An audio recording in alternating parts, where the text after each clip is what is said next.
One of the greatest challenges in life is whether we can find hope after loss, love and trust after betrayal. Can we rebuild after destruction?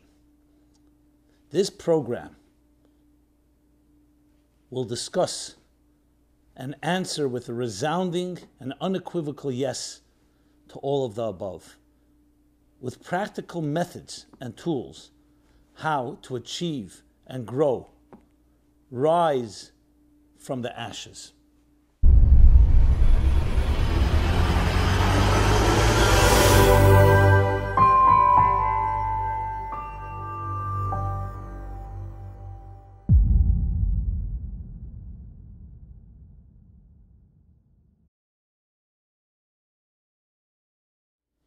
Hi, Rabbi Jacobson here from the Meaningful Life Center, meaningfullife.com. And we are going to be speaking about one of the most challenging experiences in life. After betrayal, after loss, after destruction, are we capable of rebuilding? And not just surviving, but growing and thriving. This program is dedicated by Susan Pressman Shweki in loving memory of her father, Malcolm Pressman, Moshe ben Avram, and Penina, on the first yahrzeit of his passing at the age of 96 and a half. May his memory be a blessing. Malcolm Pressman, born in 1924, was a humanitarian, a World War II hero in the Pacific in the Army Air Corps, successful businessman, son, brother, husband, and father. His mind was sharp until his last moments. He loved America and taught his progeny to love her too. May his memory be a blessing for his children, grandchildren, and great-grandchildren. So, tonight is literally the saddest night and day in the Hebrew calendar. This is a day called the 9th of Av, Tisha B'Av, the 9th day of the Hebrew month of Av. The day when the first and second holy temples were destroyed respectively by the Babylonians, Nebuchadnezzar of Babylon, and then by the Romans. The holy temple was not just a building, it was where heaven met earth. So this isn't just a destruction of a structure, it actually represents a spiritual cataclysm, a rift between spirit and matter, between the divine and existence, between life and purpose. And that is why, till this very day, we remember Tisha B'Av, and we grieve and we mourn. We sit Shiva, literally. We dim the lights in the synagogues, in our homes. We don't sit on regular chairs. We grieve and mourn this destruction. Purportedly, when Napoleon entered Israel during his Napoleonic Wars, and he saw the Jews sitting Shiva at the Western Wall, or he saw them mourning, he said, what are they grieving over? And they told him, over the holy temples. He says, when were they destroyed? Thousands of years ago. And his response was, anyone who cries for a building, anyone who cries for anything for thousands of years will ultimately be able to reclaim it. That type of persistence. But what really is the story behind all of this? And it's far more than just a religious event. It actually carries and contains awesome, tremendous lessons in resilience, in growth, and above all in answering the questions that we all have. It's one thing when we're young and naive and everything is going well. So we believe, we're idealistic, trust, love. But once there's been a betrayal, there's been a violation, a breach of trust, what happens then? So one time we have that capacity to buffer and handle disappointments, but if it's repeated, and if it's sustained, I should say, then it begins to wear us down. Children who are completely exuberant, loving, excited, assume and expect as a given that they will be nurtured and loved and reinforced and validated. And then when that is, they experience disappointment, time and again, critique, invalidation, or worse, abuse, hurt. At some point, their trust wanes. They begin to lower expectations. They retreat and surrender. So it's no surprise as they grow into adults, these children, they will have difficulty with trusting, difficulty with finding love, difficulty with intimacy, because they've been injured, they've been hurt. How many of us as adults, once something doesn't work out, especially if it's serious, we've had a serious breach, a serious trauma, can you regain hope after that? How can you trust when your trust was abused? So for many of us, we do give up. We may not state it, that we've become resigned, or worse, but inside we become jaded, we become even cynical to some extent. This day, Tisha B'Av, teaches us something that every one of us, every one of you, myself, yourself, every person can learn a lesson, lessons that will change the entire attitude. So let me begin with a statement from the Holy Arizal, Rabbi Isaac Luria, the great 16th century mystic. His passing, his yahrzeit, was actually just 4 days ago, on the 5th of Av. He says that Tisha B'Av in the afternoon, even though it's the saddest day, and the afternoon was the worst because that's when the fires that were burning down the temple were at their highest. They were burning down the Holy of Holies, the holiest place on earth. As I said before, where man meets God, the place where the heaven-kissed earth, burning the flames are going, licking the skies. You can imagine what kind of feeling that left people with. All being destroyed. Today it's a desolate Temple Mount and still being fought over. Look how Jews gravitate to the Western Wall. One wall, a remaining wall from the outer courtyard of the temple, remains standing. Remember the exuberance, the euphoria, the joy in 1967, on June 6th, when Jerusalem was liberated. And you saw those soldiers crying at the wall. Thousands of years, all burned down in Tisha B'Av. So you would think, ultimate despair, the end of the road, no light at the end of the tunnel, or if there's a light, it's the light of the oncoming train, as the cynics like to remind us. Says the Arizal, there's a custom. In the afternoon prayer, when the flames were at their highest, we say a short prayer called Nachem, consolation. Be comforted. Nachem, one word. But it's a short paragraph prayer. We say it in the afternoon service. Says the Arizal, why? Why at that moment, the darkest moment? So the ostensible reason is because when it's darkest, we need consolation. But it's deeper. We're not just comforting. This isn't just platitude making you feel good. He says because at that moment, Mashiach, the Redeemer, salvation, redemption is born in the darkest moment, in the throes of the abyss. Yes, as the fires are at their highest. And this is citing a medrash, an interesting medrash, that when the temple was being destroyed, there was a traveler traveling to the north of Israel. And he passed by, and there was an Arab farmer whose cows were grazing in the meadow. And as this fellow passed by, the Arab farmer tells him, you hear the groan of the cow? The cow has sensed that something terrible has happened. Your temple, your holy temple, was just burned down. That was the groan, the sigh of the cow.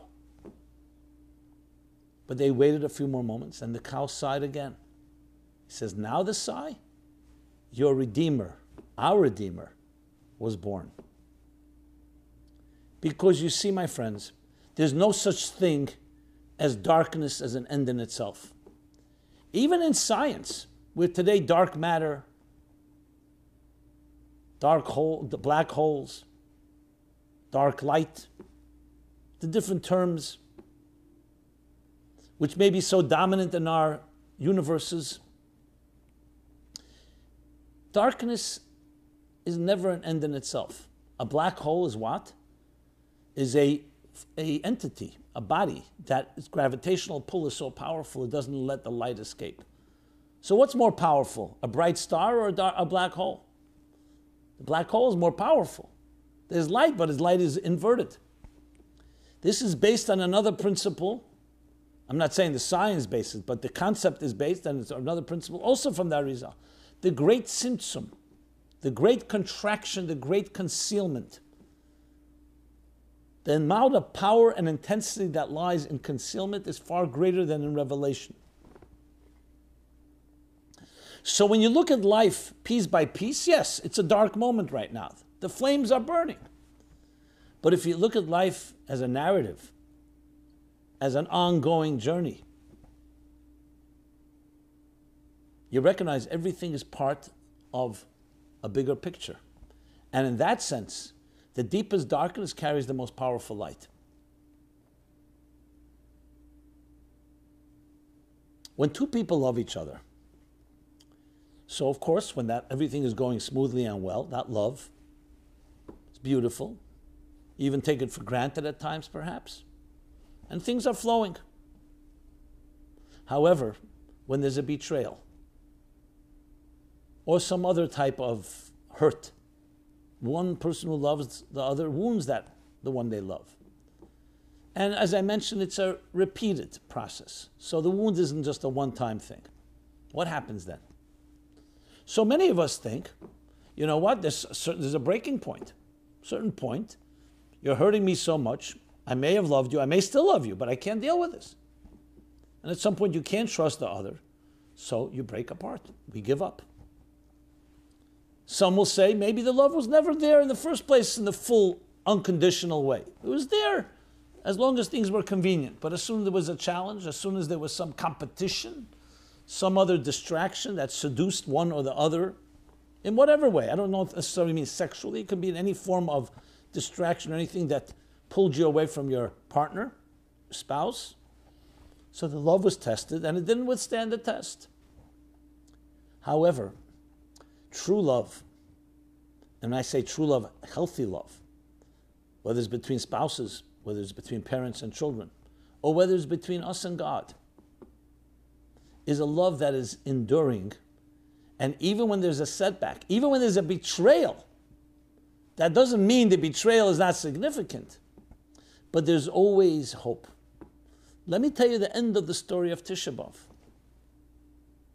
The 9th of Av is the end of a period called the 3 weeks. The 9 days, the 3 weeks. 3 weeks earlier, exactly 3 weeks from today earlier, the 17th of Tammuz was the beginning of the end. I don't even like the word end, but the beginning of the destruction, let's put it that way. It was when the Babylonians and the Romans, according to some opinions, encircled and attacked the wall around Jerusalem. They breached it. Not just encircled, they breached the wall, which of course would lead 3 weeks later to the destruction. And that's also a fast day, and also a day of grief. Not as intense as Tisha B'Av for obvious reasons, because it still was not consummated, the destruction. But there was another event that happened on the 17th of Tammuz. Years earlier, it was the day when Moses returned after being at Sinai for 40 days and 40 nights to receive the mandate, the blueprint for life that God gave him, the Torah, the Bible, a moral code, divine moral code that would give us the tools to change existence forever and ever for the good, to turn this world into a garden. So it was quite a momentous event in history. Moses up on the mountain for 40 days and 40 nights. The beginning of the process, he had heard the 10 Commandments as said by God. The people heard it. Then Moses spent the time on the mountain. He comes down to his chagrin. Tragic. The ultimate betrayal. The people who had heard just 39 days earlier, I am your God. Do not have false gods. Do not worship idols. Built the golden calf. The golden calf. Moses sees this. And he takes the tablets with the 10 Commandments, the 2 tablets, throws them down to the ground from the mountain, shatters them. 17th of Tammuz. That was the first, as the Talmud tells us, of 5 tragic events that would happen on that day. And the same with this, then 3 weeks later. So this is a period that has many tragedies. But what is the story? Let's continue. If you stopped right there, that's it. Betrayal, divorce, the end of a relationship, as sad as it may be. We move on. No. Moses marches up on the mountain immediately, and he begins a dialogue, a painful dialogue with God. What is the dialogue about? I want you to forgive these people. Forgive? They did something deliberate. They betrayed me. They chose another god, a false god, a golden calf. They're worshiping money, they're gold, however we explain it. What do you want me to do? I didn't do anything to them. It's my spouse. I was ready to marry them in the figurative, metaphorical sense of the marriage between the divine and existence. And they chose someone else or something else. What do you want me to do? We don't know the entire conversation, but some of it is documented in the Bible, in the book of Exodus. It's one of the most moving and intimate accounts, literally like a love story between Moses and God. And Moses keeps insisting and persisting. You must forgive them. Not that Moses was naive or dismissing what they had done. No, they did it. They're accountable. But I believe in this relationship. God says, build another nation. You weren't there. You were not part of it. You're not responsible. Build another. No, I want to reclaim this relationship. I want to rebuild it. But there's been betrayal, terrible betrayal. How can I trust them? We dig deeper. And I'm paraphrasing some of the conversation. God would probably said to Moses, I created existence in a way where there's cause and effect. You put your hand in fire, the hand gets burnt. There's cause and effect. This is not up to me anymore. They have betrayed me. They don't want me. They've rejected me. What do you want me to do? Force myself upon them. And Moses said, you are the one that created the system of a hand being burned by fire. There's cause and effect. So you can also re-engineer, you can rewire. Give them another chance. Give them hope. The concept of tshuva. Let them repent. Let them be accountable. 40 days Moses begged and pleaded and besieged God. 40 days. Through Tisha B'Av. Tisha B'Av was 3 weeks into this second journey up on the mountain. The first 40 days was receiving the law. The second was begging for forgiveness. What happens after 40 days, another 40 days? Be another 10 days from, this is 3 weeks, is 21. Another 19 days. Moses comes back on the first day of Elul, the Hebrew month of Elul. God did not forgive them. He did not prevail. So you would think at this point, okay, well, he tried his best. 40 days, for every day that he was up there to receive the law, he had now a day that corresponded to try to gain hope and rebuilding after the betrayal, after the loss. No. He marches back up again, a third time, and spends another 40 days. And when is the 40th day, the third 40th day, a series of 40, the third period in this the 3 periods of 40 days. When does it conclude, the third period? On Yom Kippur, the holiest day of the year. The holiest. From the saddest to the holiest. Why? Why is it so holy? The 10th day of Tishrei. because finally Moses prevailed. He would not take no for an answer. He knocked down every door, and he finally reached God's heart and soul, so to speak. And God said, Salachti kidvarecha.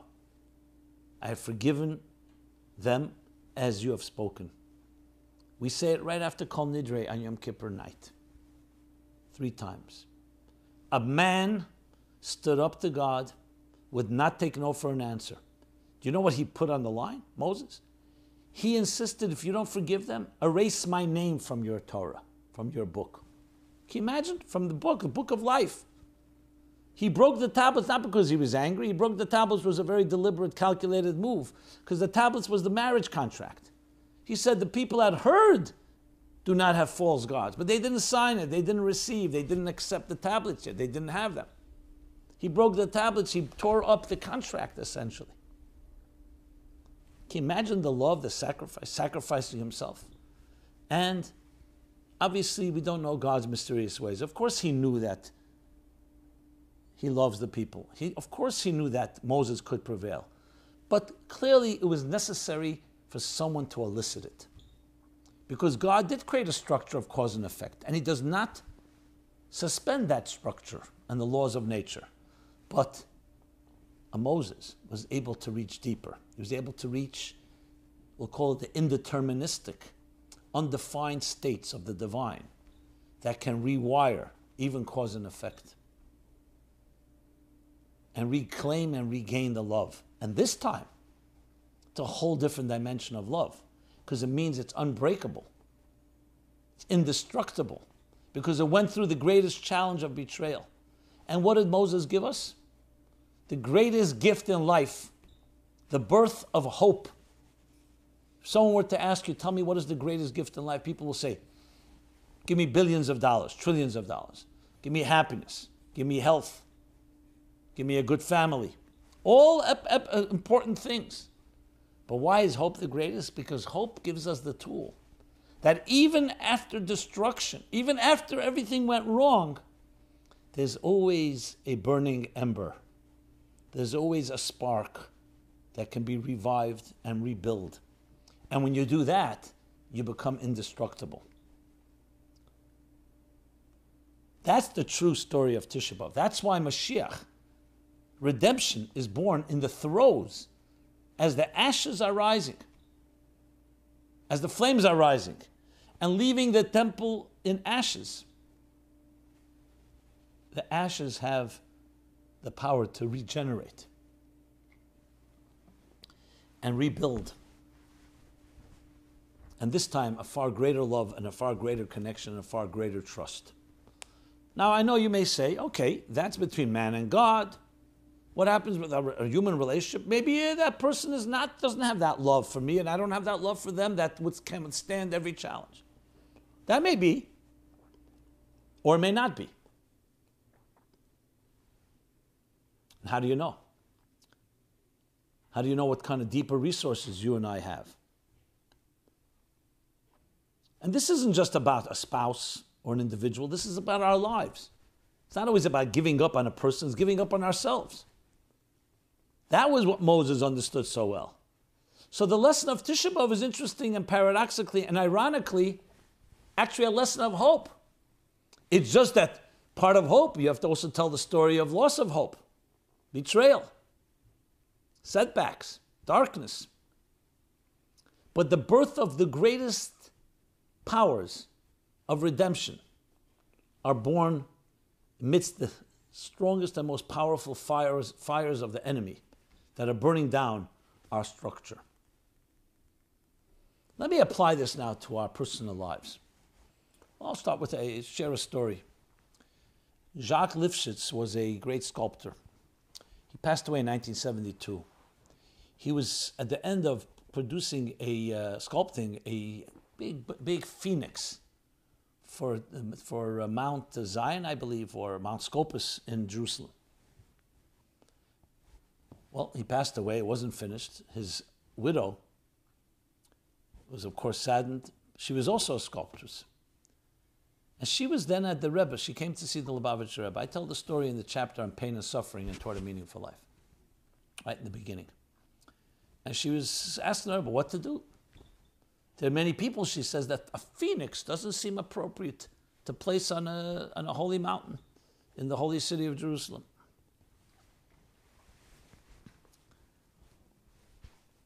And the Rebbe opened up a book called the Book of Job, Iyuv, 2 chapter and verse, where it talks about, may your days be like the days of the chol. Chol is a phoenix, a bird that lives for 1,000 years and then it dies, burns up, but then from its ashes, it is resurrected. It's a verse in the Bible. What better lesson in life? The phoenix. Now, we don't need to wait 1,000 years. This can happen every given moment. Let me go back to the child. It's a phenomenon, very sad and tragic phenomenon. But you'll see Tisha B'Av plays itself out in our psyches, in the microcosm of our personal lives. It's one of the most saddest things, but there's what's called an out-of-body experience. When a child experiences abuse, especially of severe form, sexual and so on, at some point the child, without any preparation or training, almost leaves the experience because it's so intolerable for the child that they don't even have a memory of it. Some say when they talk about these memories, they talk about, like, I saw something happen to a child, not to me. So in a way, they remove themselves, their minds, their psyches, their emotions, because they cannot accept the fact that someone that loves them could hurt them that way. So besides the fact that you blame yourself, that's what happens, there's also a certain detachment. It's the only way to survive. And that's why many people who suffered severe abuse have certain detachment disorders and attachment disorders. They disconnect. They almost have like two different identities. One, whatever happened to them, and that has gone undercover. And then they've developed a more tough or another type of personality to protect themselves. And a big part of the work of healing is to reconnect, to reintegrate. But I always thought about it. Because you see it as really, this can be very, very serious and problematic. But then I thought about it in a different context. And I coined it psychological hypothermia. Hypothermia is a phenomenon that when children, for some reason children are more susceptible to it, maybe because of their young age, a child falls under freezing water under ice. You stay in freezing water under ice, it's not very, can be fatal. So years ago, children who were retrieved from under the water seemed to be frozen to death. And they were declared dead until they discovered that no, they weren't dead. The body went into a certain state of more than just shock, hypothermia, where all vital organs stopped, and even the doctors and medical authorities could not sense a pulse or any other sign of life, so they declared the child dead. They came to realize, no, there are states where the body goes into such dormant state in order to preserve. So even the vital organs are not functioning because sustaining life is the single most important rule. And they discovered they had to declare children dead who weren't dead. I think the story was that one child started stirring and they said, "What's that?" It's God's mysterious way to implant a certain element of immunity or protection. That even when everything is not working, it's not because it's not working, it's because the body is preserving that last speck of life until it can be revived again. When the body returns to its warmth or all the other things necessary to revive that limp and seemingly dead body. So think about it psychologically. Children are not sophisticated enough to know, let me separate myself from a horrible event, something happening to me. It's God's way of protecting the purity, the innocence, that you can say, it didn't happen to me. Now we know what happened to the person, but a part of their soul, in a way, removes itself and detaches. in order to protect itself, like with the hypothermia. Till the time comes that when you're revived, you turn into an adult, you can reclaim your soul, you can reclaim your life, you can reignite the spark that seemed to have disappeared. This is such an important lesson in life. The lesson is never, ever give up on yourself or on others. There is always more that we may not see. It may not have a sign of life, but it's there. Tisha B'Av captures this. The building was completely destroyed. They could not serve any longer in the temple. The Jews were exiled until this day, until the third temple is rebuilt. So you would think, okay, you know what? Let's find alternatives. We have found alternatives. We found ways to recreate mini sanctuaries in our synagogues, in our schools, in our homes. The temple, we've not forgotten the temple. Not because we're grieving over a past event, because we know that there's a spark that will be reborn and has already been reborn, the birth of the redemption in the ashes, in the fires, in the destruction. And nothing can destroy us. So when you think of the Holocaust, you think of other tragedies. What gave them the glimmer of hope? Viktor Frankl developed a psychology called logotherapy, man's search for meaning. But he doesn't touch upon this point. But this is the root of it, the mystery. Where do you have that resilience? Where do you have that ability to transcend unbelievable tragedy? Children torn away from mothers and fathers. Entire families slaughtered, entire community. I mean, it's unspeakable, it's unthinkable, it's unfathomable. Our brothers and sisters. And for that matter, any Holocaust, whether it's a personal one or a collective one. How do you get through that? Some tragedies, you think about it. I mean, parents losing a child, senseless deaths. Even if it's not senseless, it's still, how do you get beyond that? And many of us find it very difficult. But not if you know in the deepest part of your heart that there's no such thing as just an end. There's no such thing as darkness, 100%. There's always a spark. There's an expression, ud mutzel me'esh, a building burned down, and you're looking for some sign of hope, and then you see one smoldering ember, just smoking. You go over and you touch it. You don't touch it, you fan it, and you see there's still a sign of life. So as far as deep as the tragedy may be, life is not over. It can be rebuilt. Now you'd think this is theories if I was just talking concept, but this is facts on the ground. You tell me the story of Renaissance, revival, growth. Look what happened after the Holocaust. No, the Jews did not lie down and die. And thousands of years of history testifies that every time they were able to find a spark, they continued on. Sometimes all they had was the spark to hold on, but times when the spark was fanned, yes, and you see beauty and you see growth and you see communities and individuals thriving. It's a universal lesson. Yes, I'm citing a Jewish holiday, day like the saddest day of Tisha B'Av. I'm citing Jewish history. But this is a universal lesson for the human spirit, that the human spirit is more powerful than any experience, no matter how dark, no matter how tragic, no matter how destructive it may be. This is not obviously in any way minimizing the destruction. It's just focusing on the spark. That's what this day teaches us. That's what this night teaches us. So yes, we mourn, we grieve, remember.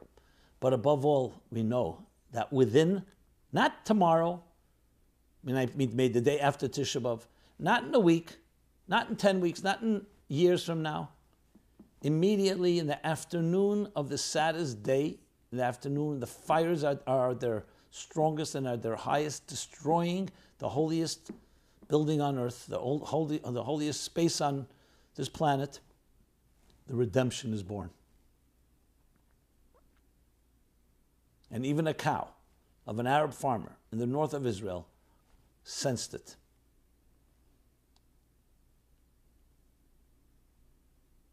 It's a story of hope after loss. Now, we don't have to wait for such loss or abuse. I just use those extreme examples.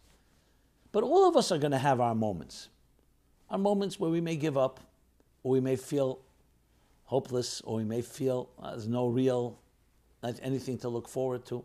Everybody has those periods of time. And as we get older, some of us, unfortunately, surrender to that. We throw in the towel. My friends, on this day, of all days of the year, we celebrate. We don't celebrate like we celebrate on Purim or on a holiday, because that's not what this day is about. We have to be humble and respect the loss, respect the destruction. But we know within the destruction lies tremendous potential, and the birth of redemption takes place.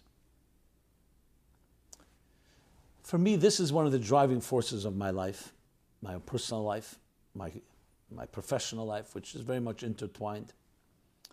Speaking to people, I have seen a lot of darkness. Thank God, personally, I've experienced more joy, beauty, love in my own family and home. Nothing is perfect, but I've seen darkness. And I've always said to myself and say to the people that I encounter who tell me, I know some people are destined for happiness, not me. And I always say the same thing. Not the same words, but the same sentiment. The light I'm aware of is stronger than any darkness you will ever present, because it's a light that comes from a greater place than any darkness. And you have it in you. And I believe in you more than you believe in yourself at times. And you need to know that. You need to know that you have, the ember is still smoldering. There's still a flame. It may not be conscious, you may not be conscious of it, may not be revealed, it may not be apparent, but it's there. And I know it not just intuitively, I know it because I look at history and I've seen the what shall I say, the superhuman strengths of people who suffered greatly. The resilience. People, yes, who had their trust betrayed. They had their lives hurt. And yet went and rebuilt. And actually took their negative experience and turned them into positive ones. Because you'll say, okay, one second, my trust has been lost. How can I suddenly trust?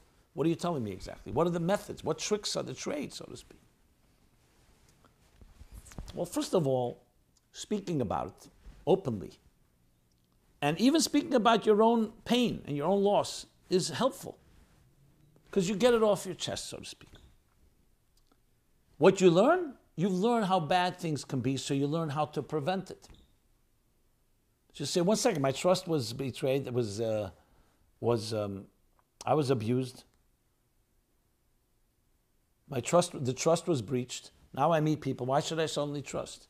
I didn't say you suddenly should trust, but you know what it's like. Now you're looking, so you're more sensitive. But do you want to be a victim of your past? And keep in mind, trust is not built on perfection. That's what people who've been hurt say. Since I was hurt and my trust was breached, now I want perfection. Someone that was never going to make a mistake. No, that doesn't happen. What you're looking for, trust is built not on perfection, but on accountability. That's what Moses told God. He says the people will be accountable. I'm not talking about letting them off the hook and you know what, so then they'll do it again? Of course. It's a relationship. So when there is a betrayal, and I've dealt with couples who've had that, it comes down to this. Can we learn to trust each other again? Now, of course, it means not repeating lies and deception and covering up or minimizing, denials and all that. But it also includes the person who's been hurt to be open enough to say, if I see accountability, I see he's learned or she's learned from the experience, that's where transformation happens. And that's where our choices come into play. To allow, I don't like the word second chance, but I'd rather say is to allow for the opening and possibility of hope, first of all within yourself, and then with another. Obviously with all the guidelines and all the safeguards and all the preventive measures, because you don't want it to happen again. But accountability, honesty. An honesty that would never have emerged had there not been a betrayal, because people, you don't know what happens. It's only when they're pushed, when we're pressured. This is the lesson of this saddest day of the year. The building of hope, the rebuilding of hope, the rebuilding of love, reconciliation, and in a far stronger way, the Yom Kippur way. So Yom Kippur is quite a few months from now, but it's looming, and it's right here being born in the darkest moments. Like the redemption is being born. That's why there's a Talmudic statement that says the 15th of Av, which is just 6 days from now, is equated to Yom Kippur. Interesting. Of all days of the year, Yom Kippur and the 15th of Av, that there were no holidays like this among Israel except the 15th of Av and Yom Kippur. And one of the deeper reasons for that is because the 15th of Av is the full moon that follows the wounded moon, the injured moon, that was so betrayed and so abused. The moon representing Malchus, human dignity, on the 9th of Av. 9, not the complete 10. The full moon following, says the Arizal, is the completion. And coming after such darkness, it's the greatest moon of the whole year. Not necessarily physically, but spiritually. And that's equated with Yom Kippur, because Yom Kippur is the conclusion of the process. When hope is regained, forgiveness is granted. To err is human, to forgive is divine. Yes, the divine forgiveness. To know forever after that no matter what happens in life, and when there are setbacks, and there are mistakes, and even deliberate ones, with effort and work, you can rise from the ashes. You can find light, you can find strength, and even greater strength. And I've seen it. I've seen people who've suffered, and you look at them, they're refined, they're shining, they're glowing. I don't envy them. I wish they didn't have to go through the pain. But pain has turned them into giants. Giants. Models. Very often I tell people, you want to know what to do? Go to speak to this and this person. See what they've gone through. Someone who's been through the fire. And what has happened to them. They've been resurrected. There's a tremendous amount of power in that. Can we gain it without any fires, without ashes, without destruction? I would like to believe yes, with the right effort. But unfortunately, it's usually the catalyst is some type of downturn. So the story of life is captured in one night and one day. You just have to see the large narrative. So after thousands of years of us remembering, of us mourning, as it says in the book of Psalms, Hazerim Bedina, those that sow with tears, Berini Yuktsera, will reap with joy. Tears are sad, but tears are also moisture, makes things grow. I remember once going on a tour in a forest. The guide was actually extremely interesting and stimulating. And he showed us parts of the forest where there was a forest fire. Entire swaths, entire sections were burned down. You couldn't tell, ostensibly looking from a distance. But he was trained, and he took us to a few tree stumps, or even actually trees, and he showed us where the fire burned. You could still see, and then how it regenerated. It's such a miracle. I was completely blown away. And then I read and heard, of course, that very often that's what they do. They actually deliberately light fires to regenerate the forest. So I realized there's another way to look at a fire. Obviously, fires can consume and destroy, and they do. On the other hand, fires, when they're controlled, are the root of our life. We need warmth, we need the heat. And then you see this regeneration. And it's like, it's resurrection. There's no question about it. It's the phoenix. The lesson to our lives. Not only does it survive, it grows even in greater ways. Because the fire burns away the what's the word I want to use? The toxins, the predators, the unhealthy elements in any tree or other vegetation or whatever else is going in that forest. We always hope there's no negative side effects. And what you see in place is a far stronger and more powerful growth. But you have to look at the big picture. The story does not end on one day. You have to see it as a progression of events. And as such, it teaches us about the human spirit, things about the human spirit you could never have learned without the fire. So God should bless us all that we should have the minimum of fires in our lives, the minimal challenges. But if they come and when they come, never forget the lesson. Look at the calendar, look at Tisha B'Av. Understand the gravity of the darkness, but realize it's the birth of redemption that gives us the power to rise from the ashes. So in practical terms, the methods is number one, remember there's always a bigger picture. Number two, connect to people that are not trapped as you may be in the now, in the pain, in the suffering, in the past. People who can give you a breath of fresh air. Even a rope, they throw you a rope, they throw you some hope. Number three, dwell on the future, not on the past. The demons and skeletons that haunt us occupy such precious real estate, your mind, your heart. Dwelling or being even consumed with what happened to you, including the anger and the frustration and the bitterness and the temptation and wish for vengeance. It may all be justified, but what is it doing to you? It's continuing to allow the fire to burn and destroy your life and destroy your psyche. So to look forward, get involved in projects, in activities that you enjoy. Listen to music, exercise, do things that give you inner satisfaction, that you can say at the end of the day, today I can go to sleep, I feel I accomplished something, I helped someone. That brings me to help someone. You've been hurt, so you could think, I've been hurt, why should I be helping anybody else? That's not the response. Then you're just perpetuating what happened. You're becoming someone that's also not helping others. Maybe even hurting, God forbid. No, the way we counter it is do good things, and suddenly you see you can do things that you didn't believe you can. So have others help in believing in you, and then start believing in yourself through actions.